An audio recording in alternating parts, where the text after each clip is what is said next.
Hello everyone, मैं कल्पना अपने channel में आप सभी का स्वागत करती हूँ। तो चलिए देखते हैं आज का चैप्टर। तो क्लास 7 का हिस्ट्री हम लोग देख रहे थे। तो क्लास 7 का मैंने आपका 5 चैप्टर करवा दिया है। आज आपका 6वां नंबर चैप्टर है। अगर अभी तक आपने इसके 5 चैप्टर नहीं देखे हैं तो प्ले लिस्ट में जाके देख लीजिए, है ना। और क्लास 6 का भी अगर आपने नहीं देखा हिस्ट्री तो उसका देख लीजिए। और हिस्ट्री से पहले अगर अभी तक आपने भूगोल नहीं देखा है तो उसको पहले जाके देखिए, क्योंकि हिस्ट्री आपको तभी समझ में आएगा जब आप पूरा भूगोल कंप्लीट कर ले तो आपको अच्छा खासा हिस्ट्री समझ में आएगा, वरना आपको हिस्ट्री जो है बोरिंग लगेगा। सीधी सी बात है ना। अधिकतर ऐसा होता है कि 90% लोग को हिस्ट्री जो है बोरिंग लगता है। इसलिए पहले आपको भूगोल पढ़ना है, फिर जो है हिस्ट्री पढ़ेंगे आप तो आपकी हिस्ट्री ज़्यादा अच्छी तरीके से समझ में आएगा। चलिए देखते हैं। साइंस भी पढ़ लेना। 6 से 10 तक का मैंने आपका पूरा all total question answer, 1 liner question answer सहित पूरा साइंस करवाया हुआ है। क्वेश्चन आंसर की वीडियो भी डाले हुए हैं, पूरे 1 लाइनर क्वेश्चन आंसर करवाए हुए हैं मैंने बहुत सारे, तो उसको भी देखिएगा जाके, है ना। चलिए अब देखते हैं आगे देखेंगे इसको। नगर, व्यापारी और शिल्पीजन। तो क्या पढ़ना है हमें? नगर, व्यापारी और शिल्पीजन।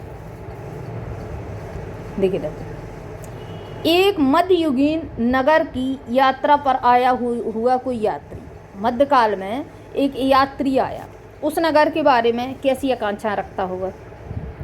इस बात पर निर्भर करता है कि वह नगर किस प्रकार का था। सही बात है। क्या वह एक मंदिर नगर था, या एक प्रशासनिक नगर था, या फिर एक वाणिज्यिक यानी बिजनेस वाला नगर था, या एक पत्तन नगर था समुद्र के किनारे, या किसी अन्य प्रकार का शहर था। वस्तुतः कई नगर तो एक साथ अनेक प्रकार के होते थे। प्रशासनिक भी हो सकता था, वहाँ मंदिर भी मिल जाएंगे और वहाँ पर आपको वाणिज्यिक क्रियाकलाप भी मिल जाएंगे, शिल्प उत्पादन भी मिल जाएगा, है ना। ऐसा तो है नहीं कि एक नगर वहाँ पे बड़े बड़े मंदिर ही मंदिर बने। अब मंदिर बनेंगे तो लोग भी तो रहेंगे, बताइए। लोग रहेंगे तो वाणिज्यिक कार्य भी तो रहेगा वहाँ पे, वरना लोग मंदिर की दीवार को खाएंगे क्या, बताइए आप। किसान भी तो मिलेंगे उस गाँव में फिर।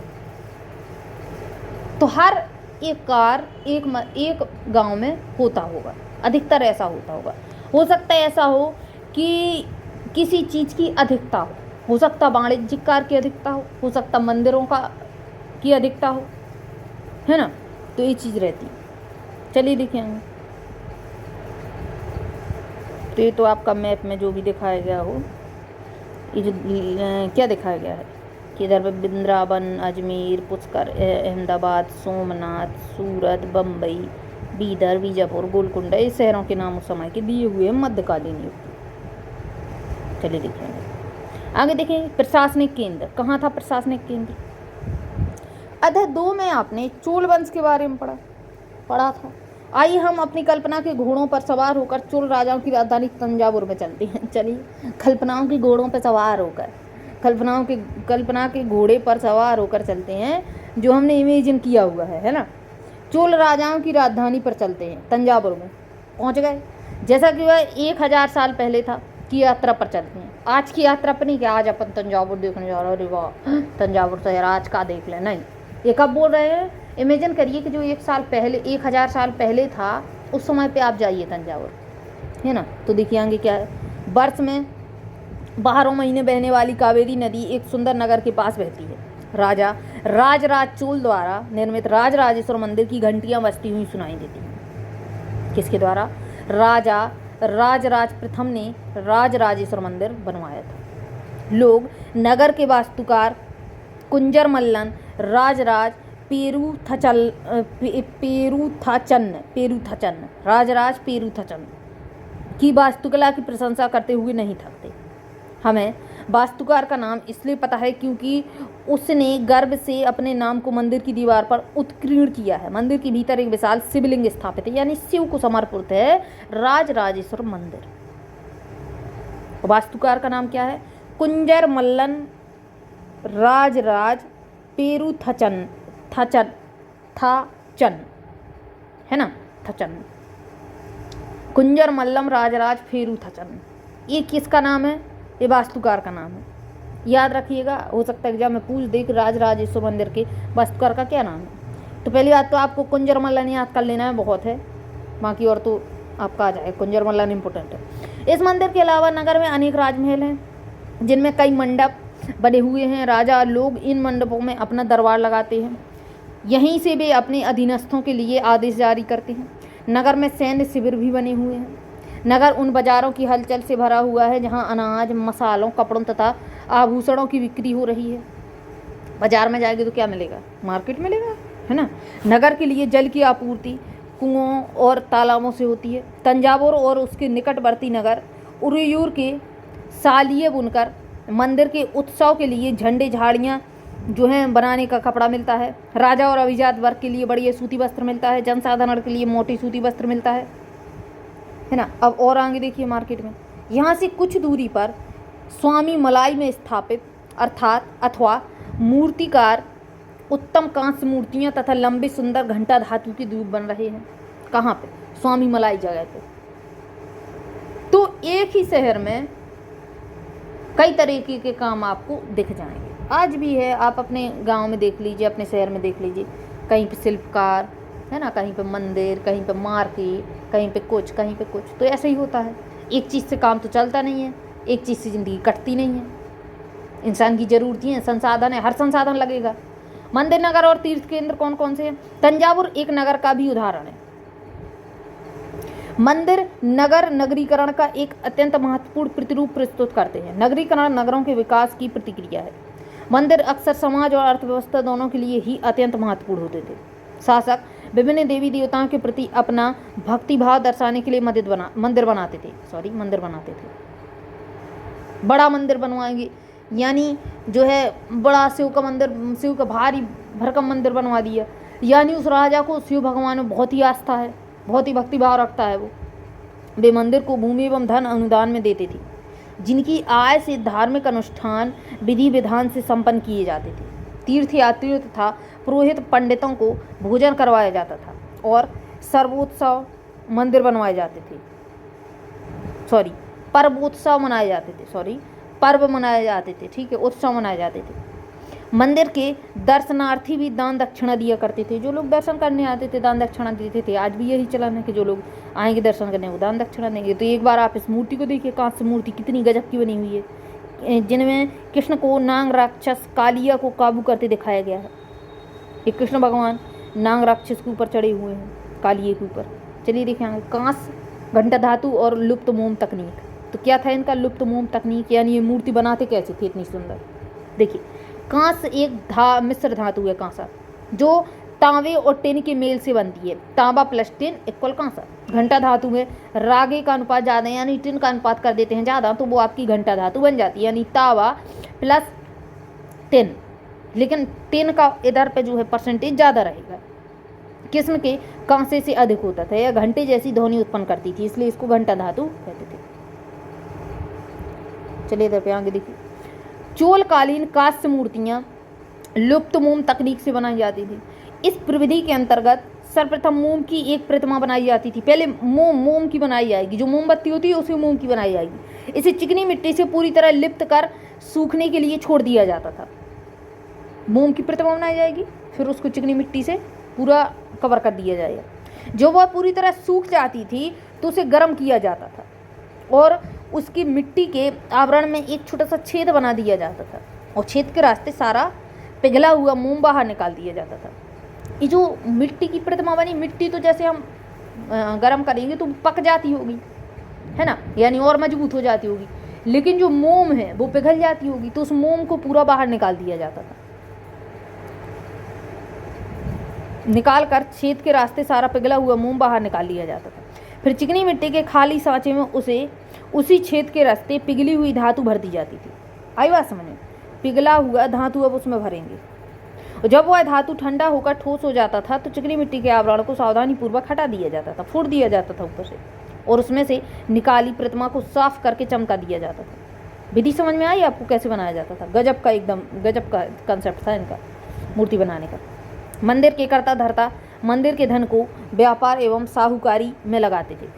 समय के साथ साथ सने मीन्स होता है धीरे धीरे, समय के साथ साथ बड़ी संख्या में पुरोहित, पुजारी, कामगार, शिल्पी, व्यापारी आदि मंदिर तथा उनके दर्शनार्थियों एवं तीर्थ यात्रियों की आवश्यकताओं को पूरा करने के लिए मंदिर के आसपास बसते थे। इस प्रकार मंदिर नगरों का विकास हुआ। मंदिर के आसपास जो नगर बसते थे उनको मंदिर नगर कहते थे। इस रीति से मंदिरों के चारों ओर अनेक नगरों का आविर्भाव हुआ।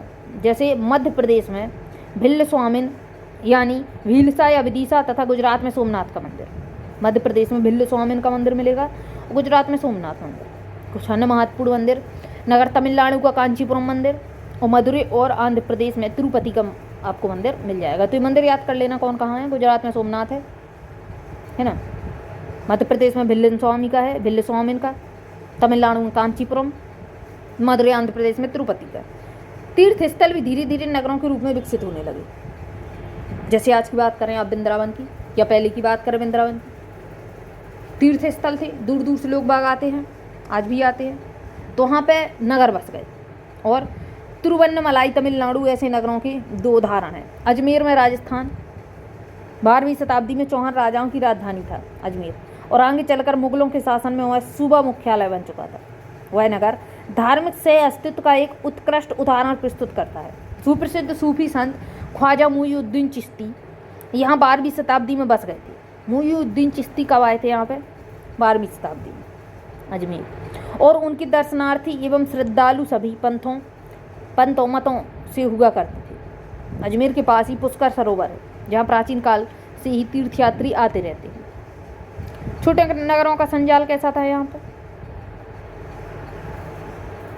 अभी तो हम बड़े बड़े नगर पढ़ लिए, बड़े बड़े तीर्थ स्थल पढ़ लिए, लेकिन छोटे नगरों का क्या था? 8वीं शताब्दी से ही उपमहाद्वीप में अनेक छोटे छोटे नगरों का संजाल या संजाल सा बिछने लगा था। छोटे छोटे नगर बने। संभवतः उनका प्रादुर्भाव बड़े बड़े गांवों से हुआ था। उनमें आमतौर पर एक मंडपिका, बाद में जिसे मंडी कहा जाने लगा, होती थी, जहां आसपास के गांव वाले मंडी अनाज लेके लोग बाग इकट्ठा कर देते हैं, जहां उपज बेचने के लिए आते थे अपनी उपज। उनमें ऐसी गलियां थीं जहां दुकानें एवं बाजार थे, जिन्हें हाट आज भी तो कहा जाता है मार्केट को। आज भी तो हाट ही कहते हैं मार्केट को। इसके अलावा कहीं कहीं पे हट भी कहते हैं। इसके अलावा भिन्न भिन्न प्रकार के कारीगरों तथा शिल्पियों जैसे कुम्हारों, तेलियों, शक्कर बनाने वाले, ताड़ी बनाने वाले, सुनार, लोहार, पत्थर तोड़ने वाले आदि के अलग अलग बाजार होते थे। कुछ व्यापारी तो नगर में स्थायी रूप से बसकर अपना कारोबार करते थे, जबकि कुछ अन्य व्यापारी नगर नगर घूमकर क्रय विक्रय किया करते थे। आज भी फेरी वाले सामान लेकर आते हैं गांव में, और कुछ लोग अपना बड़ा बड़ा व्यापार है तो जो अपनी दुकान लगा के बैठे हैं। वो अपनी अपनी इच्छा है या अपने अपने काम पर डिपेंड करता है। आसपास और दूर दराज के व्यापारी इन नगरों में स्थानीय उपज खरीदने और दूरवर्ती स्थानों के उत्पाद जैसे घोड़े, नमक, कपूर, केसर, पान सुपारी और काली मिर्च जैसे मसाले बेचने के लिए आते थे। मसाले साउथ में होते हैं अधिकतर, तो नॉर्थ में बेचने आते होंगे, आम बात है ना। चलिए देखिए आगे देखते हैं। तो ये बाजार दिखाया गया है गजब का, है ना। और ये महल देखिए आप लोग, मतलब क्या गजब महल दिखाई दिए हैं। चलिए देखेंगे। आजकल तो ये सब बनता ही नहीं है ये सब। आमतौर पर कोई सामंत यानी परवर्ती काल का जमींदार इन नगरों में या इनके आसपास किलेबंदी कर महल बना लेते थे। ऐसे सामंत व्यापारियों, शिल्पकारों तथा उनके व्यापार की वस्तुओं पर कर लगाते थे, और कभी कभी इन करों के संग्रह का अधिकार उन स्थानीय मंदिरों को प्रदान कर देते थे, जिनका निर्माण स्वयं उनके द्वारा या धनाढ्य व्यापारियों द्वारा कराया जाता था। मंदिर निर्माण के लिए कर देते थे, कर का बोल देते थे कि आप यहाँ से कर इकट्ठा कर लेना। ऐसे अधिकारों का उल्लेख अभिलेखों में किया गया है जो आज भी पाए जाते हैं। बाजारों पर कर, आगे देखिए बाजारों पर कर।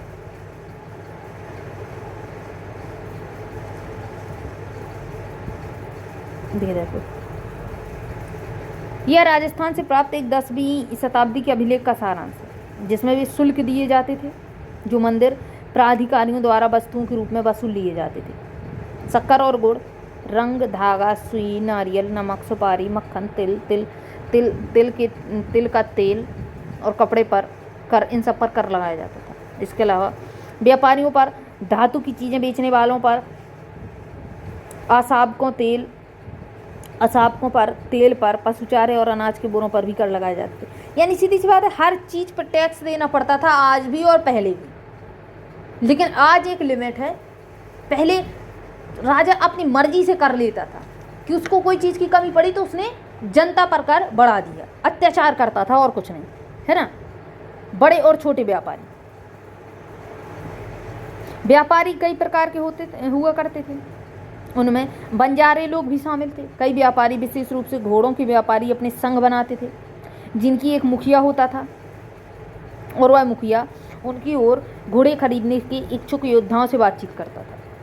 चूँकि व्यापारियों को अनेक राज्यों तथा जंगलों से होकर गुजरना पड़ता था, इसलिए वे आमतौर पर काफिले बनाकर एक साथ यात्रा करते थे और अपने हितों की रक्षा के लिए व्यापार संघ यानी गिल्ड बनाते थे। दक्षिण भारत में 8वीं शताब्दी और परवर्ती काल में अनेक ऐसे संघ बने, यानी अनेक ऐसे गिल्ड बने। उनमें सबसे प्रसिद्ध था मणिग्रामम और नाना देशी। ये 2 गिल्ड बने, मणिग्रामम और नाना देशी, 8वीं शताब्दी में। ये व्यापार संघ प्रायद्वीप के भीतर और दक्षिण पूर्व एशिया तथा चीन के साथ साथ दूर दूर तक व्यापार करते थे। इनके अलावा चेट्टियार और मारवाड़ी, ओसवाल जैसे समुदाय भी थे, जो आगे चलकर देश के प्रधान व्यापारी समूह बन गए। गुजराती व्यापारियों में हिंदू बनिया और मुस्लिम बोहरा दोनों समुदाय शामिल थे। वे दूर दूर तक लाल सागर के बंदरगाहों व फारस की खाड़ी, पूर्वी अफ्रीका, दक्षिण पूर्व एशिया, चीन से व्यापार करते थे। वे इन पत्तनों में कपड़े और मसाले बेचते थे और बदले में अफ्रीका से सोना और हाथी दांत एवं दक्षिण पूर्व एशिया और चीन से मसाले, टेन, मिट्टी के नीले बर्तन, चांदी आदि लाते थे। क्यों होता था? बिजनेस है, कुछ चीज़ आप बनाएंगे तो हमें देंगे, हम बनाएंगे तो आपको देंगे, सीधी सी बात है। ये तो होता ही था, है ना। पश्चिमी तट के नगरों में अरबी, फारसी, चीनी, यहूदी और सीरियाई ईसाई बस गए थे। लाल सागर के बंदरगाहों में बेचे जाने वाले भारतीय मसाले। अब देखिए, मैं आपको बार बार बोलती हूँ कि आप हिस्ट्री से पहले भूगोल पढ़ें। क्या आपको पता है लाल सागर कहाँ है? अगर आपने भूगोल नहीं पढ़ा है तो आपको पश्चिमी तट पता है कहाँ है? कुछ नहीं पता आपको। अरब सागर कहाँ है पता है आपको? कुछ नहीं पता। इसलिए तो फिर हिस्ट्री आपको बोरिंग लगती है, शब्द नहीं समझ में आएंगे।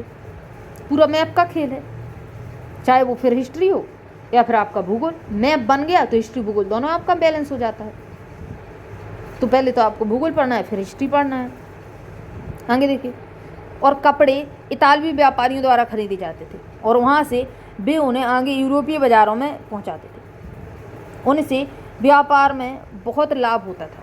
उष्णकटिबंधीय जलवायु में उगा। अब बताइए, उष्णकटिबंधीय शब्द आपको भूगोल में मिलेगा और समझाया जाएगा कि उष्णकटिबंधीय क्या होता है, तब आपको समझ में आएगी कि उष्णकटिबंधीय जलवायु क्या होती है। चलिए देखिए आगे। उष्णकटिबंधीय जलवायु में उगाए जाने वाले मसाले कौन कौन से आपके? काली मिर्च, दालचीनी, जायफल, सौंठ यूरोपीय व्यंजनों के महत्वपूर्ण अंग बन गए थे और भारतीय सूती कपड़ा बहुत लुभावना होता था। ये चीज़ें ही यूरोपीय व्यापारियों को भारत तक खींच लाती थी। कौन? मसाले और सूती कपड़ा। समय के साथ साथ व्यापार और नगरों का रूप किस प्रकार बदला, इसके बारे में हम शीघ्र आगे पढ़ेंगे। तो चलिए, जब आप कहें तब पढ़ देंगे, जब एनसीईआरटी की इच्छा तब पढ़ेंगे हम लोग, हैं। चलो, काबुल के बारे में पढ़ेंगे थोड़ा सा। काबुल क्या है? काबुल अपने पहाड़ी और विषम भूदृश्य के साथ 16वीं शताब्दी से राजनीतिक और वाणिज्यिक दृष्टि से महत्वपूर्ण बन गया। काबुल और कांधार सुप्रसिद्ध रेशम मार्ग से जुड़ा हुआ था। साथ ही घोड़ों का व्यापार भी मुख्य रूप से इसी मार्ग से होता था। 17वीं शताब्दी में हीरों के एक सौदागर जो बेप्टिस्टे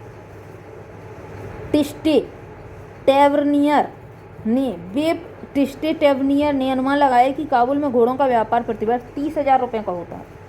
उस समय पर 30,000 कोई आसान बात नहीं थी, जो उन दिनों एक बड़ी रकम समझी जाती थी। काबुल से मेवे, खजूर, गलीचे, रेशमी कपड़े, ताजे फल ऊँटों पर लाद कर लाए जाते थे और उपमहाद्वीप तथा अन्य भागों में बेचे जाते थे। इनके अलावा गुलाम भी बिक्री के लिए लाए जाते थे। चलिए देखिए आगे। नगरों में शिल्प। तो नगरों में शिल्प कैसा था? देखिए नगरों। अब देखिए इधर पे पीतल के इस मोमबत्ती दान पर काला आवरण है। तो ये मोमबत्ती दान है, गजब का पीतल का। नगरों में शिल्प कैसा था? नगरों में शिल्प बीदर के शिल्पकार तांबे तथा चांदी से जड़ाई के काम इतने अधिक प्रसिद्ध थे कि इस शिल्प का नाम ही बीदरी पड़ गया। पांचाल अर्थात विश्वकर्मा समुदाय, जिसमें सुनार, कसेरे, लोहार, राजमिस्त्री और बढ़ई आते थे। मंदिरों के निर्माण के लिए आवश्यक थे ये 5 लोग। इसके अलावा भी राजमहलों, बड़े बड़े भवनों, तालाबों और जलाशयों के निर्माण में भी अपनी महत्वपूर्ण भूमिका अदा करते थे। इसी प्रकार सालियार या कैकुलार जैसे बुनकर भी समृद्धिशाली समुदाय बन गए और वे मंदिरों को भारी दान दक्षिणा दिया करते थे। वस्त्र निर्माण से संबंधित कुछ अन्य कार्य हुए, जैसे कपास को साफ करना, कपास को काटना, रंगना, स्वतंत्र व्यवस्था बन गई थी, जिनके लिए विशेषज्ञता की आवश्यकता होती थी। जिनको आता था काम वही करेंगे, सीधी सी बात है। जिनको नहीं आता है वो काम, जिसको कपास काटना नहीं आता वो कैसे काटेगा बताइए। साल का बॉर्डर बना हुआ है, जो शॉल हम सर्दियों में ओढ़ते हैं। शहरों के बदलते हुए भाग, शहरों के भाग्य कैसे बदले। कई शताब्दियों के लंबे समय में अहमदाबाद यानी गुजरात जैसे कुछ नगर बड़े व्यापारियों केंद्रों के रूप में विकसित हो गए थे, लेकिन तंजावुर जैसे कुछ अन्य नगर पहले की अपेक्षा विस्तार तथा महत्व की दृष्टि से सिकुड़ चुके थे। इसी काल में पश्चिम बंगाल में भागीरथी नदी के तट पर स्थित मुर्शिदाबाद रेशमी वस्त्रों के प्रमुख केंद्र बनकर उभर चुका था। सन 1704 में बंगाल की राजधानी बन गया था मुर्शिदाबाद, है ना। इसलिए इसी शताब्दी के दौरान उसका सितारा डूब गया, क्योंकि वहाँ के बुनकर इंग्लैंड की मिलों से बनकर आए सस्ते कपड़े के साथ प्रतियोगिता में ना टिक सके। सस्ता कपड़ा मिलेगा तो कोई फिर महंगा क्यों खरीदेगा। हम्पी, मसूलीपट्टनम और सूरत नज़दीकी से एक नज़र में देख लेते हैं।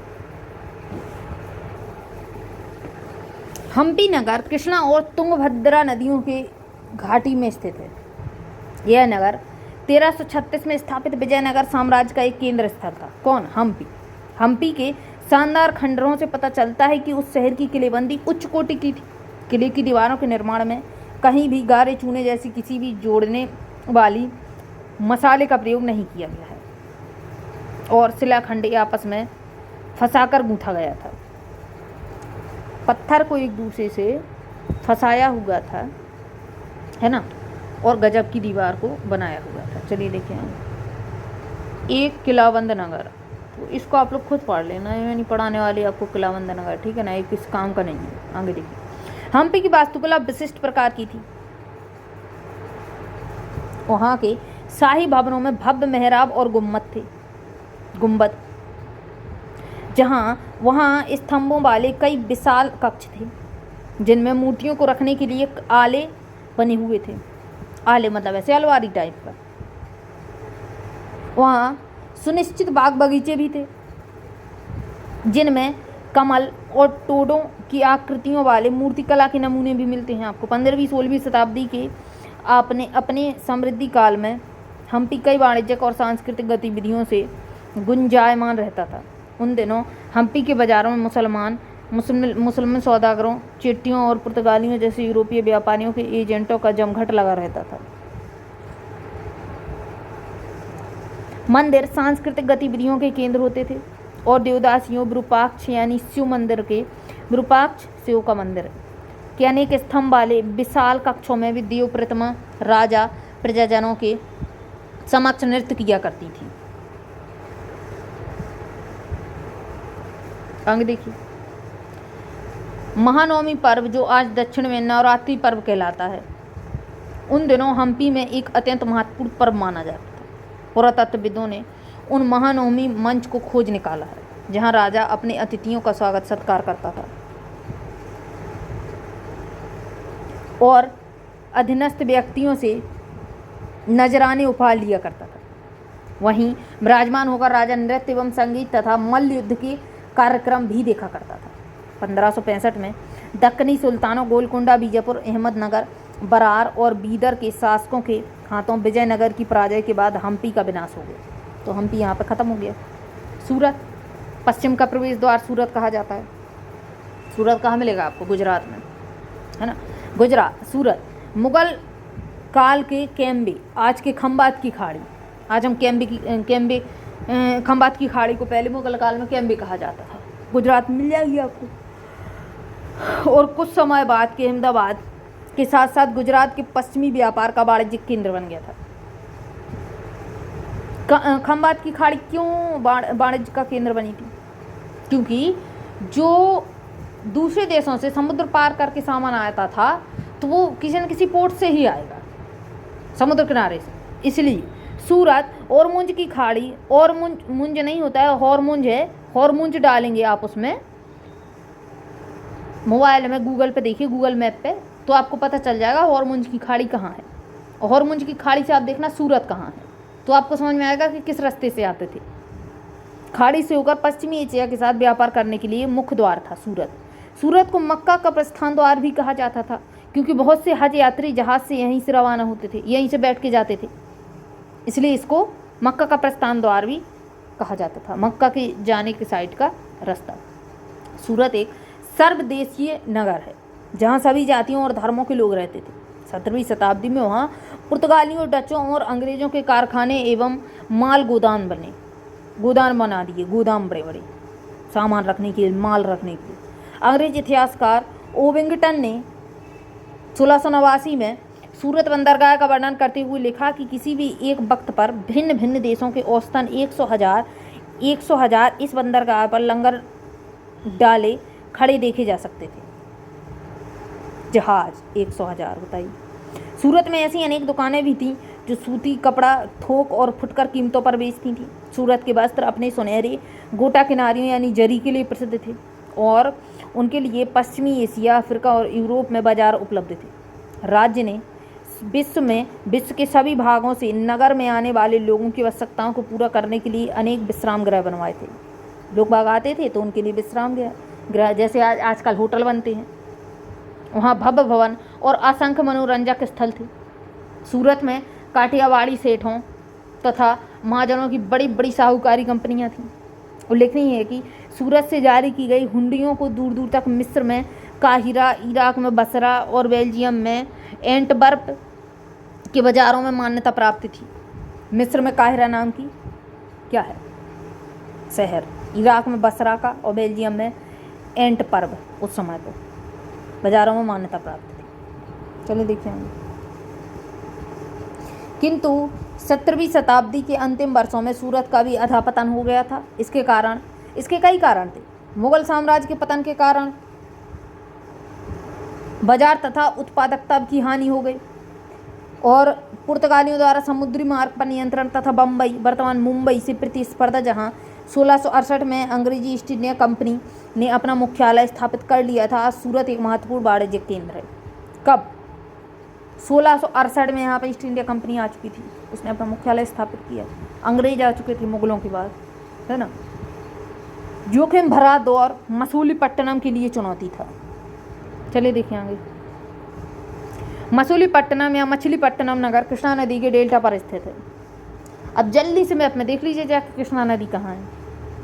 महानदी, गोदावरी, कृष्णा, कावेरी, इस प्रकार से आपकी ईस्ट की साइड बहने वाली नदियाँ हैं। चलिए देखिए आगे। 17वीं शताब्दी में भिन्न भिन्न प्रकार की गतिविधियों का नगर बन गया मसूलीपट्टनम। हॉलैंड और इंग्लैंड दोनों देशों की ईस्ट इंडिया कंपनियों ने मसूलीपट्टनम पर नियंत्रण प्राप्त करने का प्रयत्न किया, क्योंकि तब तक वह आंध्र तट का सबसे महत्वपूर्ण पत्तन बन चुका था। मसूलीपट्टनम का किला हॉलैंड वासियों ने बनवाया था। मछुआरों का एक गरीब नगर। तो इसको पढ़ लेना, ये छोटी सी कहानी दी हुई होती है, इसको पढ़ लेना आप खुद से। चलिए देखिए आगे। गोलकुंडा के कुतुबशाही शासकों ने कपड़ों, मसालों और अन्य चीज़ों की बिक्री पर शाही एकाधिकार लागू किया, जिससे कि वहाँ का व्यापार पूरी तरह ईस्ट इंडिया कंपनी के हाथों में न चला जाए। विभिन्न व्यापारी समूहों जैसे गोलकुंडा के कुलीनवर्ग, फारसी सौदागर, तेलुगु कमेटी चेट्टियार और यूरोपीय व्यापारियों ने नगर को घनी आबादी वाला और समृद्धिशाली बना दिया था। मसूलीपट्टनम को जब मुगलों ने गोलकुंडा तक अपनी शक्ति बढ़ा ली तो उनके प्रतिनिधि सूबेदार मीर जुल्मा ने, जो कि स्वयं एक सौदागर था, हॉलैंड वासियों और अंग्रेजों को आपस में भिड़ाना शुरू कर दिया। सन 1686-87 में मुगल बादशाह औरंगजेब ने गोलकुंडा को मुगल साम्राज्य में मिला लिया था। औरंगजेब के बाद तो मुगल सत्ता बहुत बुरी तरीके से गिर चुकी थी अब यूरोपीय कंपनियों के सामने नए विकल्प ढूंढने की समस्या खड़ी हुई थी। कंपनी की नई नीति के अंतर्गत केवल इतना ही पर्याप्त नहीं था कि पत्तन भीतरी प्रदेश के उत्पादन केंद्रों के साथ साथ संबंध बनाए रखें, बल्कि इस बात का भी आवश्यकता महसूस हो गई कि कंपनी के नए केंद्र एक साथ राजनीतिक, प्रशासनिक तथा वाणिज्यिक भूमिकाएं भी अदा करें। जब कंपनी के व्यापारी बम्बई, वर्तमान मुंबई, कलकत्ता, वर्तमान कोलकाता और मद्रास, चेन्नई चले गए, तब मसूलीपट्टनम अपने व्यापार और समृद्धि दोनों को ही खो बैठा था चेन्नई के बाद, और 18वीं शताब्दी के दौरान उसका अधःपतन हो गया और आज वह एक छोटे से जीर्ण नगर के नगर से अधिक कुछ नहीं है, मतलब कुछ ज़्यादा इतना खास नहीं है। अब नए नगर और व्यापारी, अब नए नगर व्यापारी आए 16वीं और 17वीं शताब्दी की बात कर रहा, बताइए, बिल्कुल एकदम अब पूरा इतिहास पढ़ पढ़ के हम लोग पास में आ चुके हैं। मॉडर्न हिस्ट्री पढ़ेंगे कक्षा 8 में, बहुत बढ़िया है, गांधी जी वाली, उसमें आएगा मजा आपको। कब आज़ादी मिली, कैसे आज़ादी मिली, अंग्रेज़ों ने क्या किया, अंग्रेज़ों को कैसे भगाया, चंद्रशेखर आज़ाद वगैरह सब कुछ मिलेगा उसमें।